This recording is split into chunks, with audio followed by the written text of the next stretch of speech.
Hello and welcome to this session of the PathLock Innovation Series. We're excited to have you here. Our session right now is how MassBay enhanced their control and visibility over privileged sessions in PeopleSoft. Our presenters will introduce themselves in just a moment. Hi friends, my name is Dustin Gerstenfield and I'm the Director of Administrative Computing at MassBay Community College. And my name is Greg Wendt. I'm an Executive Director here with PathLock, so here to support Dustin on the session today. Thanks, Greg. So I wanted to just get started just to tell you a little bit about MassBay Community College. We're a community college that's just outside of Boston, on the west side of town. We've got about 3,500 students and 300 faculty and staff. Currently 2.5 people supporting our PeopleSoft instances, but we're bringing on 2 more people, a developer and a business analyst, so I'm excited to be fully staffed. On campus, we host campus solutions for our student information system, and we also host a finance instance. And we use OneLogin as our single sign-on provider. So the reason why MassBay considered working with PathLock and specifically privileged access is from the very beginning, we implemented our PeopleSoft instances back in 2003. And we were using Active Directory as our as the tool to have people log in and manage accounts. So we were using that native blue PeopleSoft screen for all of our environments from campus solutions and finance. Our CIO in the last couple of years, our CIO in the college asked us to secure all of our resources and move everything to a single sign-on solution for all of our college resources to help prevent any security breaches, anything like that. As you've probably heard in the news or read, particularly in the higher ed realm, we've had a lot of instances of environments being hacked or data breaches and things like that. And so in order to try to secure ourselves, the college asked us to move to a solution to where we can put all of our third-party systems as well as any on-campus systems behind the single sign-on. So in doing so, that creates a little bit of a unique challenge for us, in that we have some end users on our campus who need to access accounts that are not associated with them, with their own user account. And so how would these people be able to access each environment through their credentials, since the native PeopleSoft login page is not available because it's behind that single sign-on functionality? So a couple of examples of this would be OIT staff or Office of Information Technology troubleshooting a problem within PeopleSoft. This usually happens particularly for students trying to troubleshoot student accounts. We had a really big instance of this where when we implemented Fluid Design for our student self-service and forgot to turn off one of the pieces that allows students to create their own tiles in their own homepage. So that caused some problems. So it was very helpful to have access to log in as the student to see what they were seeing, so we can go in and fix things. We have several batch accounts that we use for our individual offices. So a batch account to run admissions processes, financial aid processes, etc. And then we have a unique need for our financial office to create run controls and user defaults as we onboard new people in the finance system, so we can create a seamless and easy user experience in the financial system. So why did we choose PathLock and more specifically the privileged access tool? PathLock allowed us to do the full implementation of the single sign-on solution with our third-party OneLogin. It allowed us to secure our environments and meet the college mandate that was placed upon us.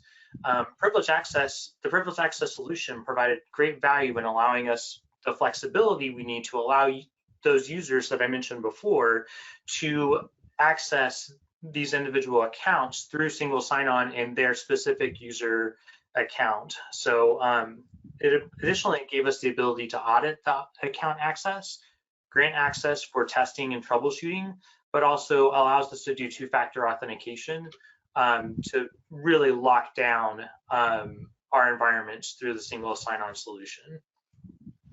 So this is a roadmap that we followed implementing both PathLock and privilege access.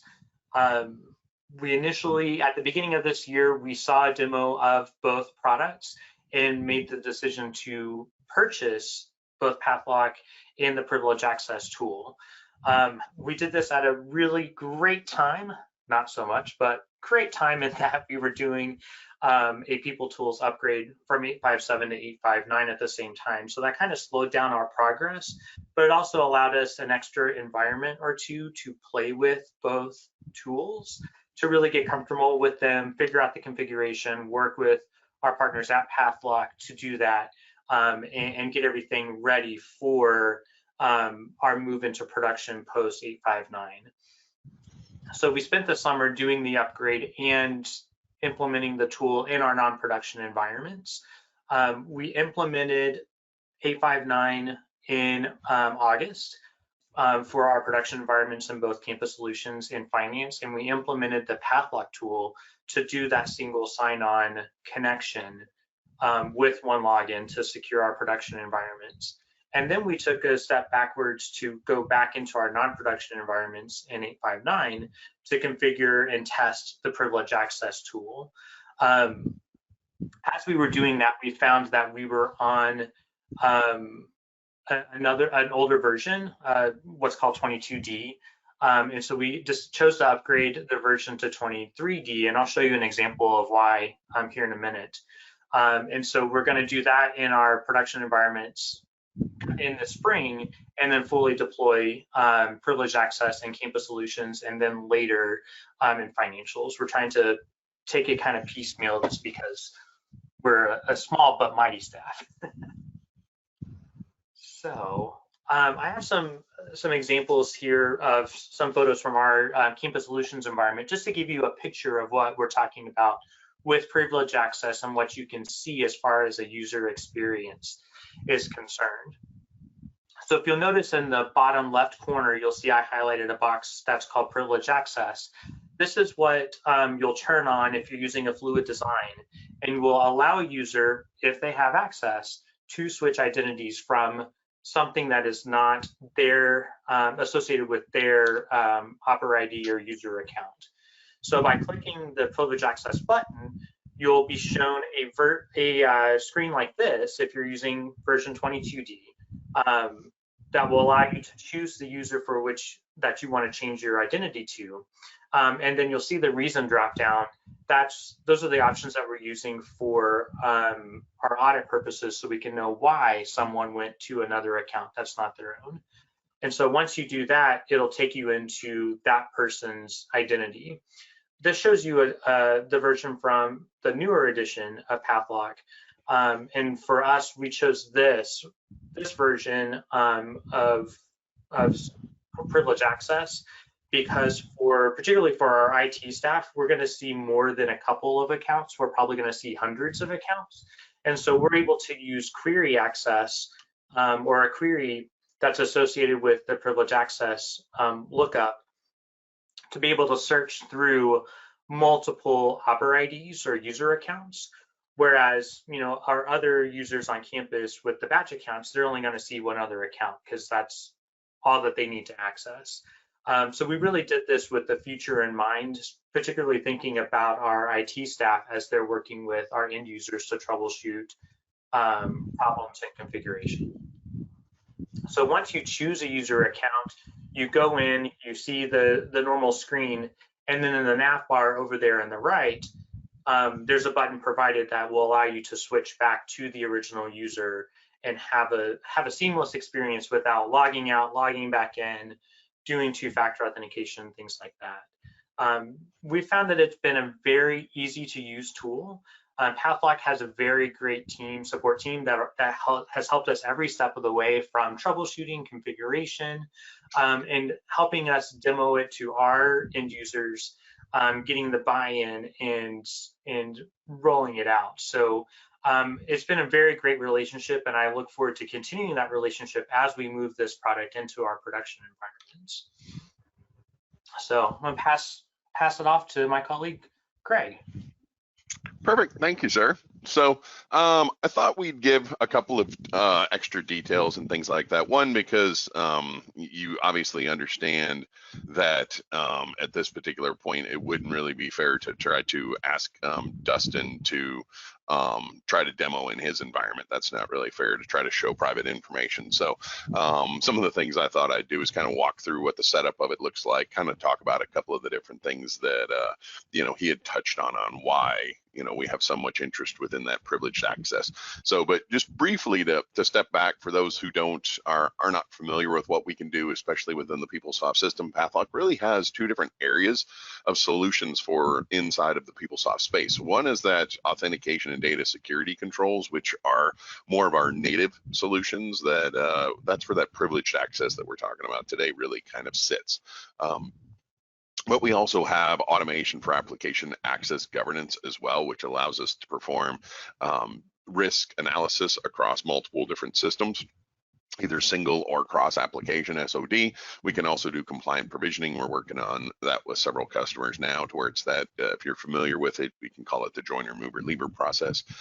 We're doing that with a few different universities, to where they're onboarding the students, setting up default accounts, all of those types of things. And then other actions are access certifications, which are user access reviews, which are often fun to do, and things like that. So Pathlock really extended what we were able to do within the PeopleSoft system. But let's kind of jump into why privileged access really is what it is. Dustin kind of talked and hit on several different key features. You've got a reason to be able to switch back and forth between a couple of different accounts, or maybe you're logging in and out as a couple of different accounts. Like the batch access, for example, is a very great reason to be able to understand this, is because when you have those shared accounts, that type of scenario, you have to be able to, from an audit perspective, really be able to tie it back as to who is executing and using that shared account. So if you're looking at some of the logs and it's just like IT admin logged in, okay, well, who was it? It could be any of 3 different particular people, for example. You also may have ad hoc security requests that come in, to where some people might call it break glass and those types of things, to where I need security to be able to fix something, but I also need to understand that I'm going to be tracked when I'm doing those types of things. And really, a lot of this gets pushed from internal audit and external audit. I ran PeopleSoft systems for many years as an enterprise architect. I started with version 5, worked oil and gas, retail, and higher ed, and I can tell you that I got really tired of having to deal with the audit reports around this particular issue as a whole, because it really just dings you as an organization to be able to say, well, we can't confirm or understand who did this particular thing. So multiple different reasons why you might do it, IT, switching back and forth, all of those types of things. So those shared credentials really do muddy the waters. Once that high privileged user logs in with a shared credential, the connection between the identity and the action is severed, and that's the key. You need to be able to tie that, and that's why audit has such heartburn with the whole situation, is because you really are breaking that tie. You cannot say specifically who did this particular action, because multiple people have access to that account. So it becomes very difficult to track back and say, this was Jimmy or Susie or Sally or whoever it might have been at that particular point in time. So high privileged users can also exploit end user accounts, by simply logging in as a self-service user. Some of the organizations that I worked with, it was one of those scenarios where, if you were testing, you would just go into a test system, you would change their operator ID password, inside of the security setup on the user profile, and then you would just log in as that user. So that becomes even harder to track at that particular point, because you're just making willy-nilly changes to security and logging in, and you have access to 100% of their data at that particular point too. So lots of issues with accountability, access to sensitive data, internal audit. So that's one of the reasons why you really want to implement a system like this. When you think about the best practices of what we're attempting to accomplish with a solution like this, it's really about having enough information to capture that user activity, like what transaction were they in, what data was accessed, what end user account was utilized. All of those things have to be the key of understanding, who did it, when did they do it, some of the reasonings of maybe why they did it. Sometimes people have extended, or customers have extended this to even capture something like a change request number or something like that in this, to where it's like, okay, this is all going to tie back to change request 1, 2, 3, 4, those types of things. So multiple different pieces of information that you need to be able to capture. And then you also need to be able to audit the privileged activity for both security to meet certain regulations, SOX, HIPAA, GLBA, GDPR, because you do have such vast amounts of data within these systems. And if somebody is accessing sensitive information that shouldn't be, as I said, I was an enterprise architect for like 20 years of PeopleSoft systems. You don't need to access sensitive information in that role. So there's certain parts of the application that really should be off limits. And what this does is it allows you to double check, are those, administrators staying out of the areas of the application that they really should at that particular point. Some organizations rely on screen recording, which I'm not really a big fan of these for a couple of different reasons. One is the fact that it's just so difficult to come back and do anything with that. It's not really searchable. How am I going to know, or from an audit perspective, what you did, what you accessed, unless I go back and physically watch all of the screen recordings? So it just doesn't, for me, it doesn't really add a ton of value to be able to come back and really perform any sort of analysis on what was done, because I don't really have access to the data. It's, all captured in a recording, which becomes much harder to work with. And then to properly monitor the privileged access activity, you need to have a solution that combines the fine-grained visibility with the precise identity of that person performing that activity. You've got to keep that tie, that connection between those two, and carry that forth. So you have the ability to understand, this was Jimmy logged in, switched over to this particular account, accessed certain information, performed certain transactions, did whatever, logged out, went about his day, all of those types of process flow. So it's basically like a full path of what this user did throughout the transactions as they access to the system. So we kind of see a picture there of somebody looking over somebody's shoulder. That's a lot of answers in this solution, and it's not necessarily very sustainable, I don't think, from a long-term perspective. So when we look at the areas of what PathLock can do, we're really focused on this privileged access insights over here. So we're going to collect the logs, we're going to be able to track them. Some of these other areas really are access risk analysis, so SOD, data privacy, cybersecurity in all one particular view. We've got the compliant provisioning side, to where we can automate the joiner, mover, leaver process based upon workflows, those certifications with the user access reviews, the roles, risks, what do they have access to, how often do we need to do those user access reviews. So all of that's holistically built into it. So we're going to talk definitely quite a bit about the privileged access. So with that, I'm going to flip over to demo, because as I said, I don't really think it would be fair to for Dustin to have to do this. So I'm going to log into one of my demo systems and kind of go through a single sign-on process flow and switch into a higher privileged account. So I'm going to switch in, or log into Azure at this particular point, or Microsoft, and I'm just logging into the identity provider. So a lot of organizations use this with single sign-on. You don't necessarily have to tie it just to single sign-on, but the advantage is with single sign-on, it's quickly to access the application.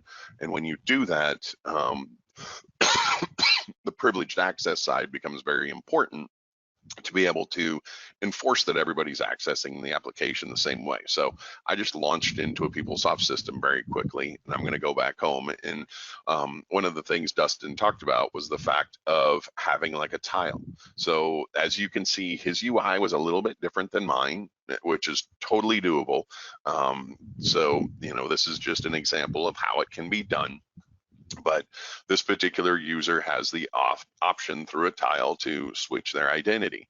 As that launches, what we're going to have is the ability to select a reason. So a couple of different reasons to show why here. And then the user can switch into an account that's listed here. The advantage of being able to switch into some of these is it's very similar to like an SU in Unix. So as I do that, what we're really doing here is creating a brand new session into the PeopleSoft system, but we're going to track that this originating user. So that's why you can see the back to Vicky's in. You know, Dustin's, as I said, his UI looked a little bit different because we have that flexibility to tie in however you want, but he's acting as PS1. So what's going to happen now is they navigate and move through different traffic. For example, I'm just going to pull open a page. And I'm going to go into, let's just look at the policy set here real quick. So if I open this up, I can see all of the different policies of what I've got running in my demo system. I'm going to flip over and talk about some of the logging and what we're able to capture. I don't really want to show you the raw data, and I don't really want to have to spend a lot of time going through generating data and those types of things. So I'm going to pull up one of the reports, and I'm just going to look at, you know, a pretty good set of data. So as we're looking at this data, you can see we're able to track, you know, the date timestamp, the user that was logged in, their switched identity, where they went to, all of those types of things. So, you know, a little bit further down here, we can get into, you know, this was a prior one, date timestamp, Vicky's in, user they switch to, menu component and page, and the keys. So you can see that we're able to track all of that information, also a, you know, page description. So it allows us to really understand what did this user do within the system, what did they access, date timestamp, you know, we capture the IP address, we've got other information. This is just some of the information that we just decided to put on the dashboard. So really gives you that menu component page, the key, the user that was originally logged in, keeping that tied back to that originating user. And then we know which one they switch to. There are a couple of different features and functions as to why you might want to do that, and, you know, understanding of all those different things. So I'm going to kind of go back to the demo and show you a little bit more of the setup. So I'm going to go back home, and I'm going to go back to Vicky's in. One of the other sides of this is depending upon which multi-factor provider that you're working with. Some of your ability at this particular point is you can also tie in, I'm just going to grab one and I'm going to put in that I am switching into PS, which is the all-powerful account within PeopleSoft.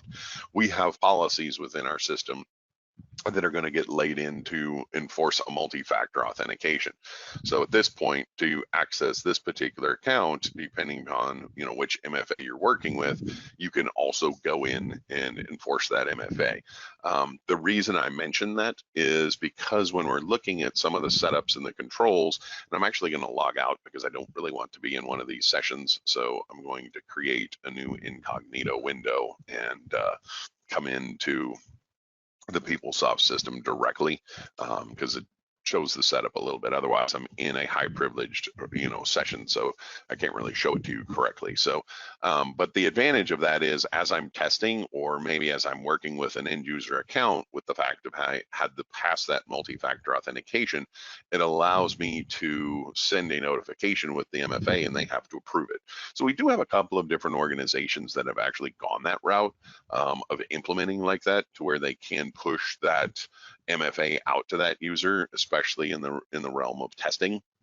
And so that's just one of the options that are out there.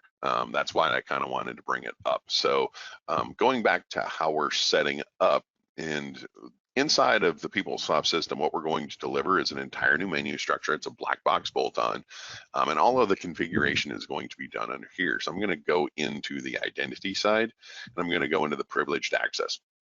I'm going to all of those reasons, for example, that you saw, they're all going to be controlled here. You can put in there whatever you want from that perspective. So you can activate it, you can enforce the reason or not enforce the reason, but you can have that choice. It's up to you from an implementation perspective. When we do the identity mapping, this is more along the lines of somebody who's going to have more of a static. They're going to be able to move into that account whenever they want to. So this was probably like with Dustin's example, the batch user. So that batch user, you know, I'm going to be able to go in, I'm going to be able to switch to the run controls and work as that batch user. So as I hit search here, this is more along the lines of this is the user that I'm switching into and who's got access to it. So let me do next in list. So if I'm looking at PS, that's the privileged account that I'm switching into. And these are the users that have access. So from the setup side, you can set a from and to date. So let's say that you're actually going to be doing or planning an upgrade this weekend. You can go ahead and give somebody control from that to date. You can set it up to where Saturday morning or Saturday afternoon, they have access to be able to perform and do this. So that's where it comes down to the managing of the security side. So you can do that up front. They don't have to have access all of the time. So you can control it and set it up.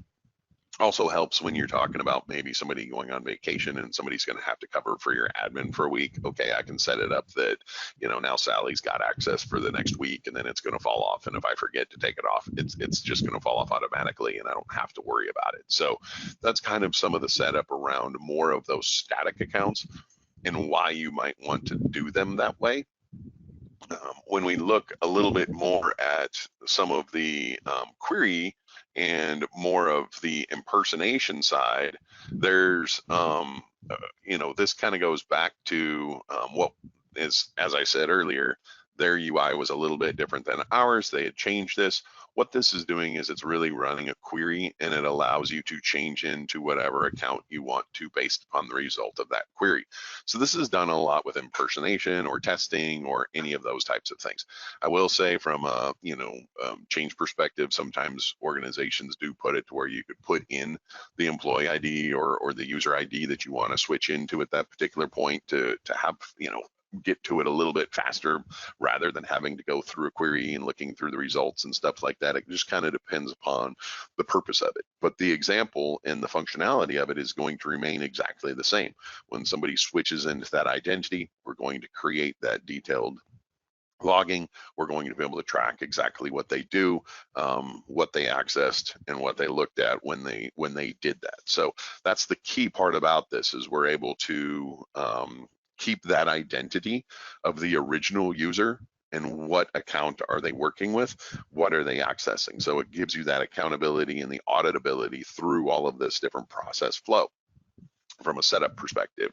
So, and as you can see, I commented on a couple of different times, the UI is a little bit different depending upon how you want to access it and those types of things from the different reasons behind it. But the nice part is you do have a query that you can set up so you can control the query. Obviously, you know, ours is a pretty broad example, so I probably wouldn't allow them to switch into PS. Maybe it's going to filter specifically for maybe different students, depending upon who this is. From an implementation of this, I've seen this done anywhere around like a help desk to HCM, where you have support for employees that are having issues with anything like benefits and payroll and things like that. So like an HR help desk. I've also seen it on the student side where they're having problems enrolling in classes and things like that, to where you can mimic or, you know, act as them and see what the real problem is. All of those types of things. So there's multiple different, you know, reasons why you want to be able to test as an individual user. One organization often tested with VPs and high executives because they wanted to make sure everything was always perfect for them. So they used it for a different purpose at that particular point in time. So as you can see, the setup, the controls, the usability, Dustin kind of commented about it. It's very easy from how you roll it out to why you use it. The accountability of it and the logging. So, you know, from the logs we do have, and just for, you know, grins and giggles sake, I will show you the whole log that gets generated, just so you can actually see one of the full logs and all of the different access that we have there. So I'm going to pull that open, and this is going to be a little bit of an eye chart, so kind of apologize for that, but it is what it is. But you're going to be able to see in here, this is basically all of that raw data that I showed you within the A360 platform, which is one of the reasons why so many people implement that particular platform for the reporting side and the analytics side of this, because we're able to see the main thing here is Vicky's in acting as PS, so we know through all of here who that user was, what they switched to, what they accessed. You can also see that we're pulling a different more information in here as well as to what they've actually done. So we have got information on their computer. We're going to have their IP address. So some of the information that I was telling you that wasn't inside of that report, because I just wanted to be able to jump in and see exactly what certain data was accessed in that report. So that's what the raw information would actually look like from the setup and control of this. So with that, I'm going to flip back over to the PowerPoint here real quick. And so what we do here at Pathlock is we're going to really give you the ability to automate your entire access and governance lifecycle. Across the top, that user onboarding, that's where we can go in and create and work with complete automation based upon the business events within your PeopleSoft system. So we can do account creation, account access requests, additional access requests. We've got through the lower right-hand corner, the user access reviews, that compliant provisioning, the segregation of duty audits.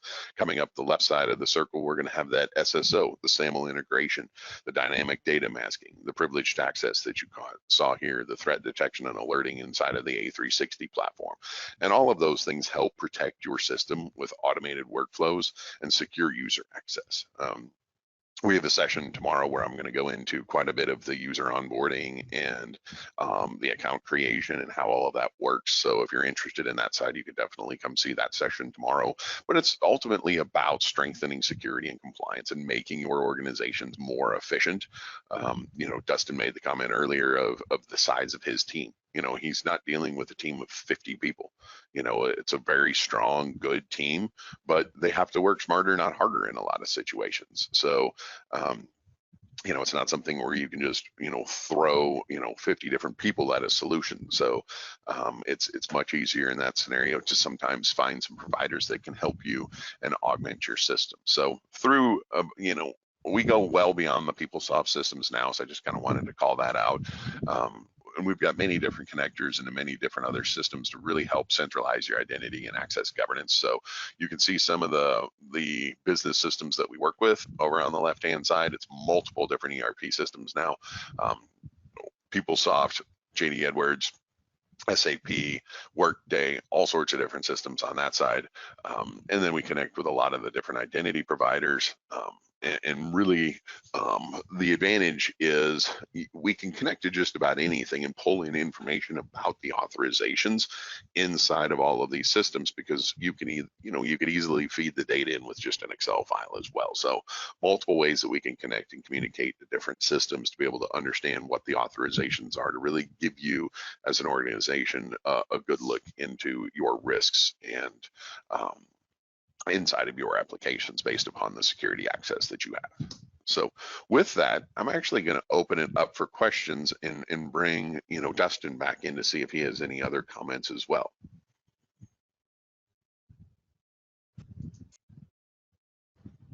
Thank you, Greg and Dustin, for your presentation.